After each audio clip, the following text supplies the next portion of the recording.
आदरणीय पालक व विद्यार्थी मित्रांनो, हा व्हिडिओ इयत्ता 10वीच्या विद्यार्थ्यांसाठी अतिशय महत्त्वाचा आहे। कारण की येत्या 21 तारखेपासून आपले वार्षिक पेपर सुरू होत आहेत आणि पहिलाच पेपर 21 तारखेला मराठीचा आहे।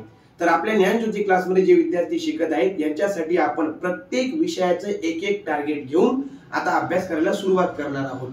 त्यामध्ये पहिला पेपर मराठीचा आहे, तर उद्यापासून लगातार 3 दिवस मराठीचा पेपर होणार आहे आणि ह्या मराठीच्या पेपरच्या माध्यमातून जो तिसरा पेपर असणार आहे, हा तिसरा पेपर पालक आणि विद्यार्थी यांचा संयुक्त असणार आहे की विद्यार्थी पेपर लिहेल आणि पालक त्यांचा पेपर लाईव्ह ऑब्झर्व करणार आहेत की जेणेकरून की बोर्डाचा पेपर आपले विद्यार्थी कसा लिहिणार आहे याची एक रंगीत तालीम आपल्याला बघायला मिळणार आहे। तर मी या व्हिडिओच्या माध्यमातून आपल्या सर्व पालकांना विनम्र आवाहन करतो की तुम्ही 18 तारखेला निश्चितपणे आपल्या विद्यार्थ्याचा लाईव्ह पेपर बघायला या, कारण की हा चान्स आपल्याला परत मिळणार नाही। त्याचे 10वीचे बोर्डाचे पेपर हे परत होणार नाही आणि त्या दिवशी इथून मागे दिलेली सराव परीक्षा क्रमांक 2 याचा सुद्धा रिझल्ट आम्ही त्या दिवशी अनाउन्स करणार आहोत। तो कृपया पालकांनी आजच त्या मीटिंगसाठी आणि त्या पेपरसाठी वेळ काढावा। आपल्या पाल्याच्या उज्ज्वल भविष्यासाठी आपण त्या ठिकाणी 18 तारखेला निश्चित हजर राहणार आणि आपल्या विद्यार्थ्याच्या